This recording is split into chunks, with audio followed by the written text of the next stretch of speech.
मैं शुभ शुक्ला और आप देख रहे हैं नेशन नाउ समाचार। आइए रुक करते हैं कुछ खास खबरों की ओर। कासगंज के सोरों में बिजली कटौती से नाराज युवक ने किया हाई वोल्टेज प्रदर्शन। 100 फीट ऊंचे मोबाइल टावर पर चढ़ जताया विरोध। बिजली बिल के झटके ने चढ़ा दिया जिंदगी के जोखिम पर। पुलिस प्रशासन और फायर ब्रिगेड मौके पर समझाने में जुटे हैं। लिए थे। कहाँ का रहने वाले पुष्पराज? यहीं का है साहब, ये क्या बोले नाच की मंडी का। अच्छा, क्या क्या लिए पैसे? मुझसे ये लिए कि मैं सारा काम सही करा दूंगा, लाइट लगवा दूंगा, मीटर लगवा दूंगा जिस हिसाब से मिलजुल के। लेकिन मेरे ताऊ का मीटर लगवा दिया देवे साख के जोरा मिलके, देवे साख के जोरा जैसे जरिए। तुम्हारा कनेक्शन नहीं जुड़ा? मेरा कनेक्शन नहीं करिए, पहले 1.5 लाख का ये पूरा मुकदमा जाए करो तब मीटर लगेगा। अब मैं कहाँ करूँ? पूछ लो, मैं इनके काम करता हूँ कहाँ भाई साहब? 5 अरब महीने काम करता हूँ विक्की भैया के यहाँ। बताओ मैं कहाँ से लाऊंगा 1.5 लाख रुपए? और मेरी माँ अंधेरे में रहती है, कहीं गिरफ्त पाकर कौन जिम्मेदार है? मैं दिन में काम करता हूँ। क्या नाम है? क्या नाम? वहीं पीलीभीत में मानवता और बहादुरी की मिसाल। कटना नदी में डूब रहे तेंदुए के शावक को किसान ने बचाई जान। बिना अपनी परवाह किए अर्जुन मंडल कूद पड़ा पानी में। शावक को सुरक्षित बाहर निकालकर ग्रामीणों ने किया देखभाल। अब वन विभाग की निगरानी में है ये नन्हा मेहमान। वहीं कन्नौज में अखिलेश यादव का संवेदना से भरा सियासी दौरा। दोपहर 12 बजे ठटिया पहुंचकर दिवंगत नेता ब्रजेश राठौर को देंगे श्रद्धांजलि। इंद्रगढ़ और उमरदा में भी जाएंगे सपा सुप्रीमो। शोक में डूबे कार्यकर्ताओं के बीच पहुंचकर बढ़ाएंगे हौसला। दौरे के साथ सियासी समीकरण भी होंगे गर्म। वहीं हमीरपुर के आसमान में फिर मंडराया रहस्यमयी ड्रोन।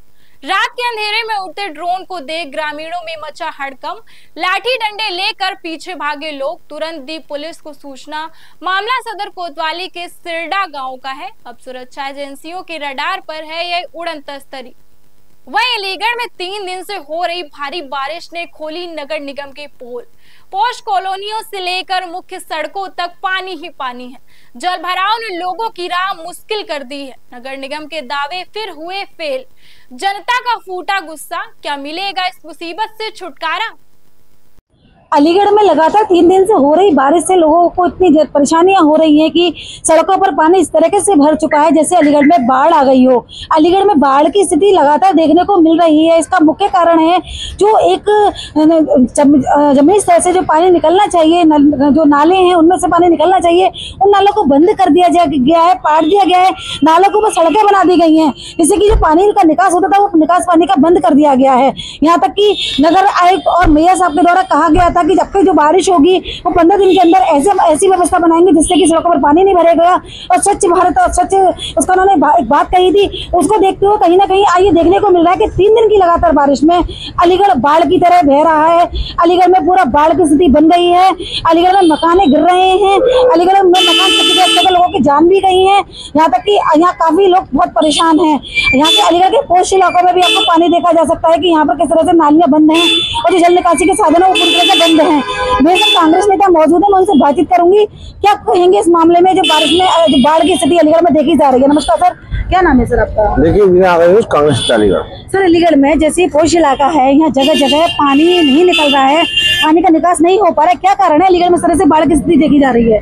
देखिए ध्वस्त जल निकासी और जानलेवा सड़कें और स्मार्ट सिटी के नाम पर स्मार्ट लूट, बस यही अलीगढ़ की पहचान है। जनता के अरबों खरबों रुपए डकारे जा रहे हैं। जल निकासी के नाम पर इन्होंने करोड़ों रुपए खर्च कर दिए और वो करोड़ों रुपए गए कहाँ? आखिर बारिश का पानी नालों से क्यों नहीं निकला?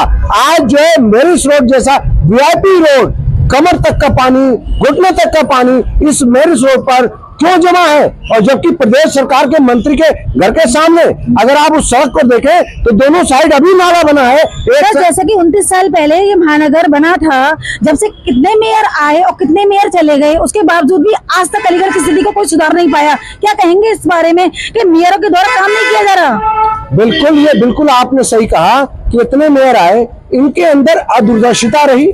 ये कहीं ना कहीं नगर निगम को इन्होंने सेवा का केंद्र नहीं, मेवा का केंद्र बनाया। जनता का पैसा टैक्स के रूप में लो, एक मिनट भी इस शहर के लिए। जैसा कि कांग्रेस नेता के द्वारा बताया जा रहा है कि कितनी भी सरकारें आई और गई, किसी भी सरकार में 19 साल में जो अलीगढ़ महानगर बना उसकी स्थिति ना तो कोई नगर आयुक्त ठीक कर पाए, ना कोई मेयर ठीक कर पाए, और किसी को भी काम करने का तरीका नहीं आता है, किसी को कार्य करने का कोई भी कार्यशैली का नहीं पता किस तरह से कार्य किया जाता है।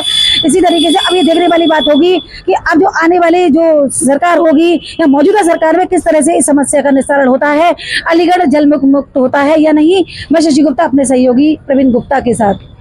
वहीं कौशाम्बी में स्वच्छता अभियान को मिली नई रफ्तार। जिलाधिकारी मधुसूदन हिलगी ने आरआरसी सेंटर और सामुदायिक शौचालयों की क्रियाशीलता सुनिश्चित करने के दिए सख्त निर्देश। पंचायत भवनों में ऑनलाइन सुविधाएं भी होंगी सुलभ।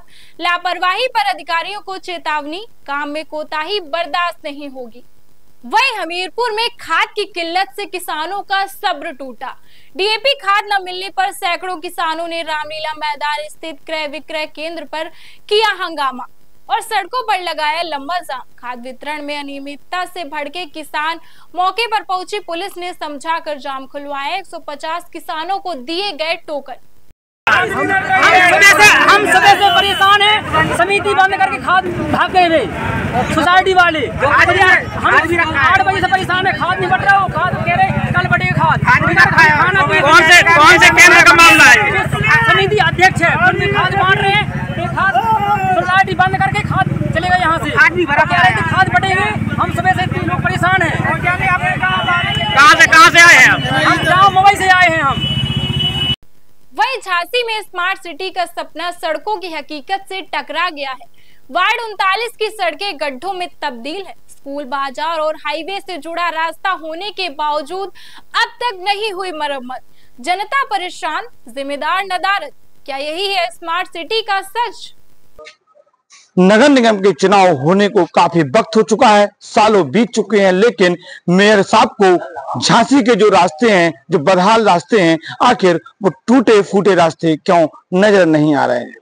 बात करें वार्ड पार्षद की, तो वार्ड पार्षद भी कहीं ना कहीं अपने जिम्मेदारियों से दूर नजर आ रहे हैं।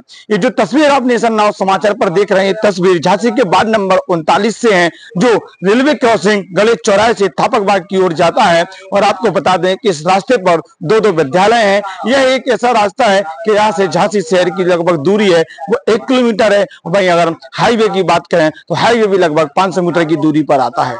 हजारों लोग यहाँ से निकलते हैं, मगर सड़क की स्थिति आप नेशन नाउ समाचार की स्क्रीन पर देख रहे हैं कि कैसे ये बच्चे नलेहाल इस रास्ते से निकल रहे हैं। लेकिन सवाल सिर्फ इतना सा है कि आखिर नगर निगम जो झांसी स्मार्ट सिटी के अंतर्गत आता है, और स्मार्ट को लेकर अगर देखें तो झांसी की जो सड़कें हैं, जो अंदर की सड़कें हैं, वो कहीं ना कहीं बदहाल बनी हुई हैं। स्थानीय लोगों से हमने बात की तो कहीं ना कहीं स्थानीय लोगों ने अपनी नाराजगी जाहिर की। सवाल इतना सा है कि आखिर चुनाव हो जाने के बाद जो मेयर हैं, आखिर वो भी इन समस्याओं को लेकर जनता के बीच नजर नहीं आते हैं। जब चुनाव होता है तो जनता के बीच जाकर बड़े बड़े वादे करते हैं, लेकिन चुनाव जीत जाने के बाद जनता के बीच नजर नहीं आते हैं। ऐसी ही खबरों के लिए जुड़े रहें नेशन नाउ समाचार के साथ। लोकेश मिश्रा, झांसी, उत्तर प्रदेश। वहीं अमेठी में लगातार बारिश ने सरकारी स्कूलों की स्थिति को खराब कर दिया है। 30 से 35 स्कूलों में पानी भर गया है, जिससे बच्चों को आने जाने में परेशानी हो रही है। बेसिक शिक्षा विभाग जल निकासी के लिए तात्कालिक कदम उठा रहा है ताकि पढ़ाई बाधित ना हो। हम हैं अब से बाबू, इसी पानी में आते जाते हो आप लोग, डर नहीं लगता है आपको? डर लगता है। अच्छा, किस क्लास में हो आप? 5 में। कब से ये पानी भरा है? 2-3 दिन से। 2-3 दिन से? तो कैसे आते जाते हैं आप लोग? ऐसे पानी से ही आते जाते हैं? क्या नाम है बाबू? प्रिंस। किस क्लास में हूँ? 4। विद्यालय का क्या नाम है? प्राथमिक विद्यालय पुरोहित। अच्छा, आपके विद्यालय में पानी भरा हुआ है, इसी से आते जाते हैं? हाँ। डर नहीं लगता है? लगता है। फिर भी आते जाते हैं? हाँ। अच्छा, कब से पानी भरा है ये? 2-3 दिन से। वहीं एटा के जसरतपुर थाना क्षेत्र में असलहा प्रदर्शन का वीडियो वायरल। युवक कमर में तमंचा और कंधे पर राइफल लेकर खुलेआम दिन दहाड़े दिखे।